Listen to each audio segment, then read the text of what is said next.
Nesse vídeo nós vamos falar das principais indicações e benefícios dos anticoagulantes, inclusive as mais recentes. E também falar do risco do uso dessas medicações, assim como podemos minimizar esses riscos.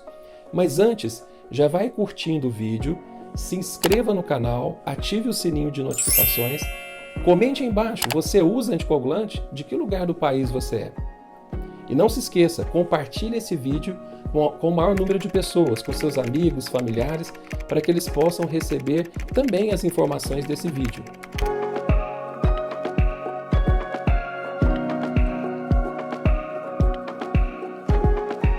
Em primeiro lugar, nós vamos diferenciar o seguinte: existem as medicações antitrombóticas, que agem evitando formação de coágulos, de trombos. Entre elas, nós temos os chamados antiplaquetários, que é o caso, por exemplo, do famoso AS, aspirina, ácido acetil salicílico, como também de medicações mais recentes, como é o caso, por exemplo, do ticagrelor e do prasugrel. Essas medicações não serão objeto do nosso vídeo. Elas são usadas, por exemplo, no caso de infarto agudo do miocárdio, ou alguém que já teve infarto, ou já fez uma cirurgia de ponte de safena e mamária, e precisa evitar que ocorra novamente esse infarto. Mas esse não é objeto do nosso vídeo. Existem, dentro das drogas antitrombóticas, os chamados anticoagulantes. E dentro dos anticoagulantes, nós temos, por exemplo, os anticoagulantes injetáveis, como são as heparinas, que são medicamentos que são usados mais no ambiente hospitalar, como, por exemplo, um indivíduo que tem infarto, embolia pulmonar, trombose venosa profunda, e, inclusive, uma das últimas indicações das heparinas é justamente no Covid-19. Em algumas formas de Covid-19, por exemplo, que estejam associadas a embolia pulmonar e trombose venosa profunda. Mas também não é exatamente o que nós vamos comentar nesse vídeo. Nós vamos falar dos anticoagulantes orais. E dentro dos anticoagulantes orais, nós temos a varfarina, que é uma medicação que é utilizada como um antagonista da vitamina K, evitando a trombose por antagonizar os fatores da coagulação relacionados à vitamina K. E também nós temos os chamados anticoagulantes de ação direta, novos anticoagulantes, que é o caso da dabigatrana, que é um inibidor de trombina, e dos inibidores de fator 10A, que é a rivaroxabana, a apixabana e a edoxabana. Não precisem se preocupar com esse tanto de nome, não será o objeto principal do nosso vídeo. Na verdade, esses anticoagulantes como um todo, eles têm o objetivo de evitar algumas doenças que causam trombose, como por exemplo o derrame, o acidente vascular cerebral, a trombose venosa profunda, a embolia pulmonar. E deixando bem claro, esse vídeo não é uma indicação do uso dessas drogas. Na verdade, esses medicamentos, por terem riscos de sangramento, devem ser prescritos pelo seu médico, pelo médico assistente. Em nenhuma hipótese deve haver automedicação.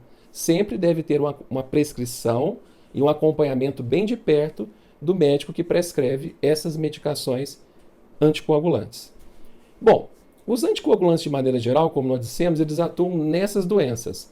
No caso, a varfarina, que é um anticoagulante bastante antigo, ele cada vez mais nós temos usado menos. Nós temos usado a varfarina principalmente em quem tem próteses valvares mecânicas, onde ela passa a ser o único possível de ser usado, em pacientes que têm dificuldade de compra dos novos anticoagulantes, devido ao preço que ainda não é tão acessível, em algumas condições específicas. E os anticoagulantes novos, os de ação direta, têm sido os mais utilizados ultimamente. A fibrilação atrial, que é um tipo de arritmia onde o coração fica irregular e os átrios ficam tremendo, e por ficar tremendo, fibrilando, existe a formação de coágulos dentro do coração. E esses coágulos, se transformando num trombo, eles podem soltar do átrio esquerdo e ganhar a circulação. Comumente atinge a circulação cerebral, obstruindo a circulação cerebral, que é o que nós chamamos de AVC, acidente vascular cerebral, ou derrame, popularmente falando. Assim como esse coágulo pode ir para o abdômen, Pode ir para a perna, pode ir para o braço, pode ir para vários locais. E o anticoagulante ele tem uma ação muito importante. Ele reduz em cerca de 5 vezes a probabilidade de que haja a formação de um trombo que leve ao AVC ou a qualquer outro tipo de embolia, que é quando o trombo sai do coração, por exemplo, e vai obstruir a perna, o braço, a cabeça, né, no caso, no AVC. Então vejamos que essas medicações são fundamentais.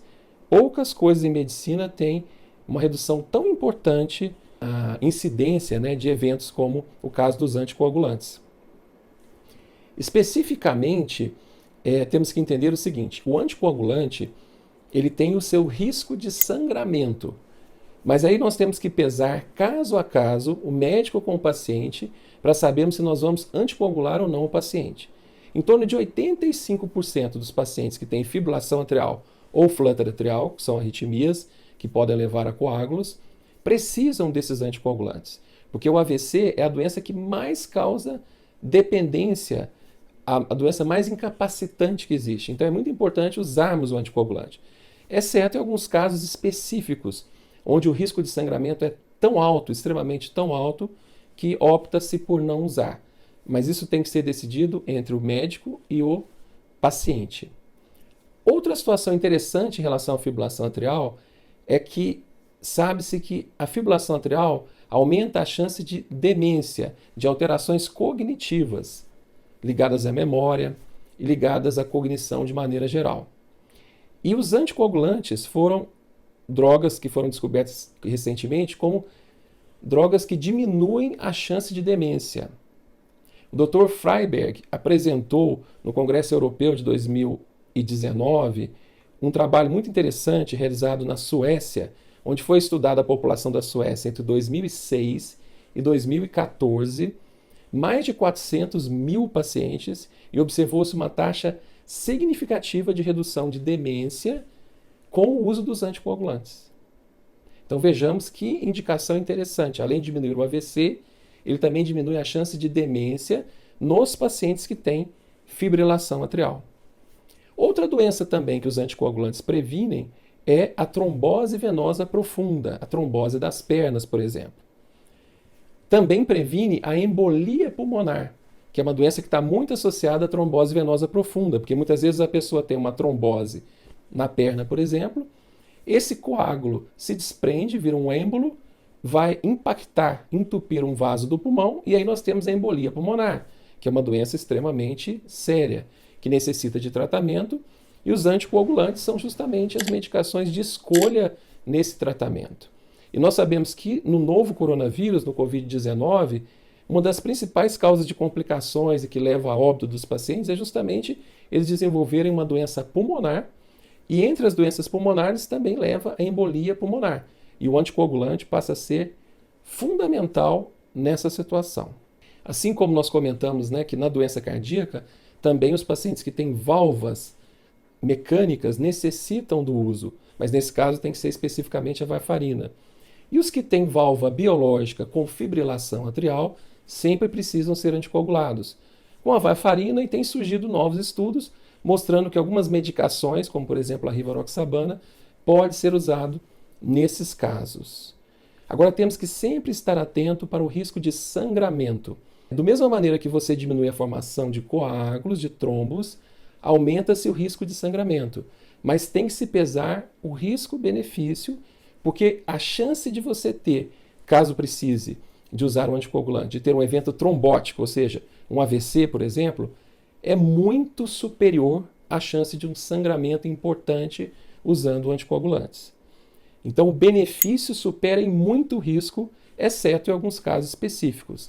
E por isso é muito importante a decisão médico-paciente se deve-se usar ou não o anticoagulante. E a grande maioria das vezes a resposta será sim, deverá ser usado o anticoagulante pelo grande benefício que ele tem. E, eventualmente, pode-se indicar o anticoagulante, em algum momento, não necessariamente, esse anticoagulante deve continuar sendo usado por algum motivo específico. Outra coisa também muito importante relacionada aos anticoagulantes é que os pacientes que usam varfarina precisam fazer o controle do INR, que é um exame de coagulação que deve ser feito mensalmente, em alguns casos a cada 1 ou 2 semanas, porque a varfarina ela tem uma labilidade. E essa labilidade faz com que necessite do controle com esse exame de sangue, que é o tempo de ativação de protrombina, o TAP, com INR. E lembrando que a varfarina interfere em várias coisas, né? Consumo de fígado, alguns alimentos, algumas medicações interferem no uso da varfarina. Já nos chamados anticoagulantes de ação direta ou novos anticoagulantes, não ocorre essa interferência da varfarina. Se você gostou do vídeo, ainda não curtiu, curta o vídeo, compartilhe o vídeo com seus amigos.